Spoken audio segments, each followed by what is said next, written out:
আসসালামু আলাইকুম। বিডি নিউজের বিশেষ সংবাদে আপনাদের সবাইকে স্বাগত জানাচ্ছি আমি ওয়াহিদ ফারুকি। ইরানে আবারও ইসরায়েলের হামলা, আইআরজিসির কমান্ডার ইন চিফ, পরমাণু বিজ্ঞানী, বেসামরিক নাগরিক হতাহতের তালিকায়। শুক্রবার ভোরে ইসরায়েল ইরানের রাজধানী তেহরান সহ একাধিক শহরে আকস্মিক এক সামরিক অভিযান পরিচালনা করেছে। এবারের অভিযানে ইসরায়েল ইরানের একাধিক গুরুত্বপূর্ণ সামরিক ও পারমাণবিক স্থাপনায় ব্যাপক বিমান ও ড্রোন হামলা চালিয়েছে।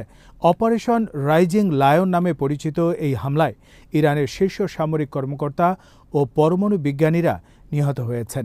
দেশ জুড়ে ব্যাপক হতাহতের পাশাপাশি তৈরি হয়েছে নতুন এক যুদ্ধের বাস্তব আশঙ্কা। ইরান এরই মধ্যে ইসরায়েলের এই হামলার সমুচিত ও কঠিন জবাব দেওয়ার ঘোষণা দিয়েছে। শুক্রবার ভোররাতে একাধিক বিস্ফোরণে কেঁপে ওঠে ইরানের রাজধানী তেহরান। ইসরায়েলি দখলদার শাসক গোষ্ঠী এই সামরিক হামলা চালায়। শুক্রবার ভোরের দিকে উত্তর, পশ্চিম ও মধ্য তেহরানে একাধিক ভারী বিস্ফোরণের শব্দ শোনা গেছে। তেহরানের ইমাম খোমেনি আন্তর্জাতিক বিমানবন্দরের সব ফ্লাইট বাতিল করা হয়েছে। এই হামলা এমন একটি সময় ঘটল যখন মাত্র 2 দিন পর ইরান ও যুক্তরাষ্ট্রের মধ্যে নতুন এক দফা পরমাণু আলোচনা শুরু হওয়ার কথা ছিল। ইসরায়েলের এবারের হামলার লক্ষ্যবস্তু ছিল মূলত ইরানের পারমাণবিক কর্মসূচি সংশ্লিষ্ট স্থাপনা এবং ইসলামী বিপ্লবী গার্ড বাহিনী আইআরজিসির সদর দপ্তর, ক্ষেপণাস্ত্র ঘাঁটি ও গবেষণা ল্যাব। ইরানের নাতানজ, ফোরদো, খান্দা, পারচিন এবং খুরমাবাদে বিস্ফোরণ ও অগ্নিকাণ্ডের দৃশ্য দেখা গেছে। প্রত্যক্ষদর্শীরা জানিয়েছে, হামলার সময় তেহরানে একাধিক বিস্ফোরণের শব্দ শোনা গেছে। কিছু এলাকায় বিদ্যুৎ ও মোবাইল নেটওয়ার্ক বিচ্ছিন্ন হয়ে পড়ে। এই হামলায় শহীদ হয়েছেন ইরানের 2 খ্যাতিমান পারমাণবিক বিজ্ঞানী মোহাম্মদ মাহদি তেহরানজি, ফরুদ্দিন আব্বাসি। তেহরানজি ছিলেন ইরানের ইসলামিক আজাদ বিশ্ববিদ্যালয়ের প্রেসিডেন্ট। ফরদুন আব্বাসি ছিলেন ইরানের পারমাণবিক শক্তি কমিশনের সাবেক প্রধান। ইরানের একাধিক বার্তা সংস্থা এরই মধ্যে 2 শীর্ষ পারমাণবিক বিজ্ঞানীর মৃত্যুর খবর নিশ্চিত করেছে। ইরানের খাতাম আল আনবিয়া সেন্ট্রাল হেডকোয়ার্টারের কমান্ডার মেজর জেনারেল গোলাম আলী রশিদ এবং তার পুত্র শুক্রবার ভোররাতে তেহরানে ইসরায়েলি দখলদার শাসক গোষ্ঠী চালানো সামরিক হামলায় শাহাদত বরণ করেছেন। ইরানের সশস্ত্র বাহিনীর chief of staff major general Mohammad Hossein বাকেরিও এই হামলায় শাহাদত বরণ করেছেন বলে নিশ্চিত করা হয়েছে। ফরাসি সংবাদ সংস্থা এএপি স্থানীয় মিডিয়ার রিপোর্টের উল্লেখ করে জানিয়েছে যে ইরানের আধা সামরিক বিপ্লবী গার্ড বাহিনীর প্রধান মেজর জেনারেল হোসেন সালামি শুক্রবার ইসরায়েলি হামলায় নিহত হয়েছেন। সালামির মৃত্যু ইরানের বিপ্লবী গার্ডের জন্য একটি বড় ধাক্কা, যা দেশের ধর্মতান্ত্রিক ব্যবস্থার মধ্যে একটি শক্তিশালী কেন্দ্র হিসেবে বিবেচিত, যার ব্যাপক ব্যবসায়িক স্বার্থ রয়েছে এবং এটি জাতির ব্যালিস্টিক ক্ষেপণাস্ত্র অস্ত্রাগারের তত্ত্বাবধান করে। 2019 সালের এপ্রিল মাসে ইরানের সর্বোচ্চ নেতা আয়াতুল্লাহ আলী খামেনি সালামিকে বিপ্লবী গার্ডের নতুন প্রধান হিসেবে নিয়োগ দেন, যিনি মেজর জেনারেল মোহাম্মদ আলী জাফারির স্থলাভিষিক্ত হন।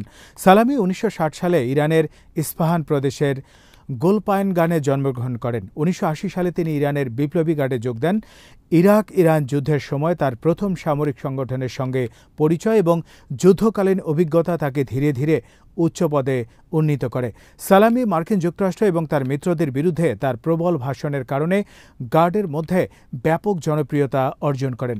2024 সালে ইরান যখন প্রথমবার সরাসরি ইসরায়েলের বিরুদ্ধে সামরিক হামলা চালায়, তখন তিনি নেতৃত্বে ছিলেন। শক্তিশালী ও সামরিক অর্থনৈতিক বাহিনীর প্রধান হিসেবে তিনি সর্বোচ্চ নেতা আয়াতুল্লাহ খামেনির সঙ্গে গভীর সম্পর্ক রাখতেন।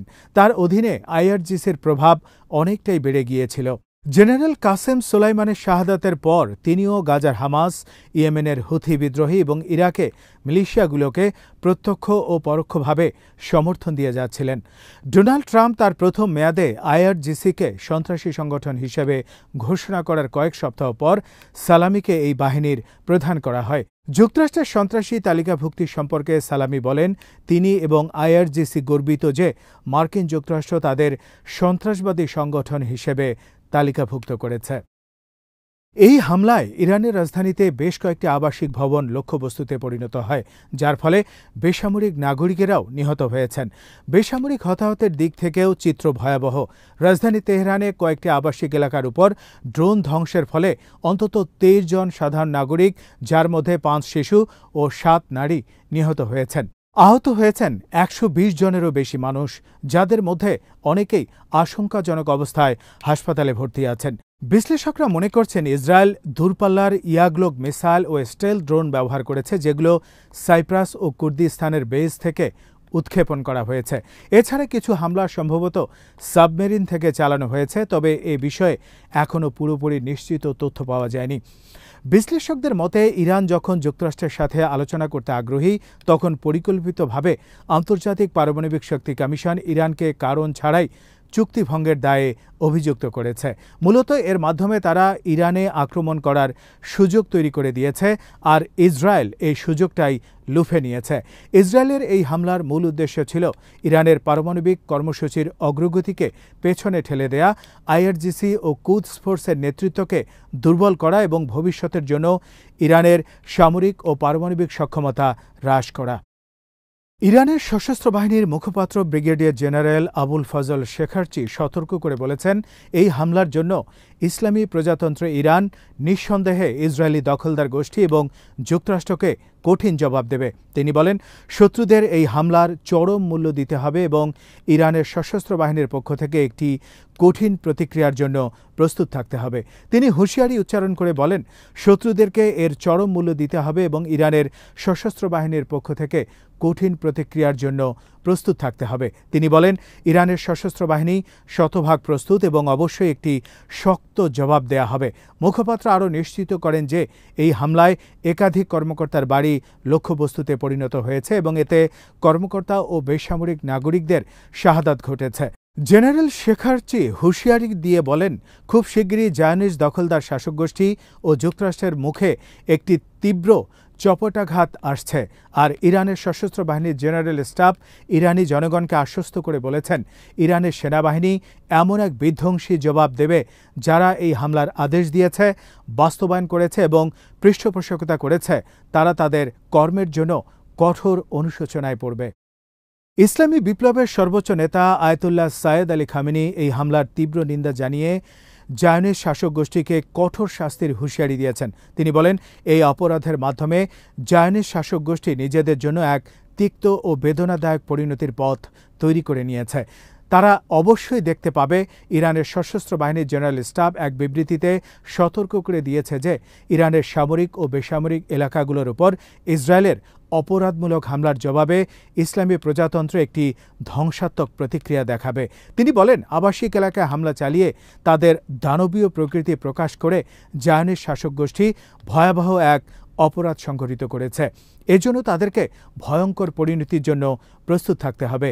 আয়াতুল্লাহ খামেনি বলেন, ইরানের সশস্ত্র বাহিনীর শক্তিশালী হাত শত্রুদের পিছু ছাড়বে না। তিনি আরও বলেন, এই হামলায় একাধিক সামরিক কমান্ডার ও বিজ্ঞানী শাহাদাত বরণ করেছেন, তবে তাদের স্থলাভিষিক্তরা ও সহকর্মীরা মুহূর্তের বিলম্ব না করে নিজেদের দায়িত্ব পালনে অগ্রসর হবেন।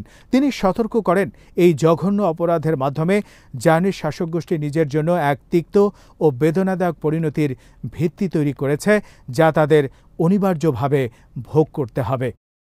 ইসলামী বিপ্লবী গার্ড বাহিনী এক বিবৃতিতে জানিয়েছে, আমরা প্রতিশোধের অপেক্ষা করব না। শত শত ড্রোন ও ক্ষেপণাস্ত্রের মাধ্যমে ইসরায়েলকে আমরা ঘুম থেকে জাগিয়ে তুলব।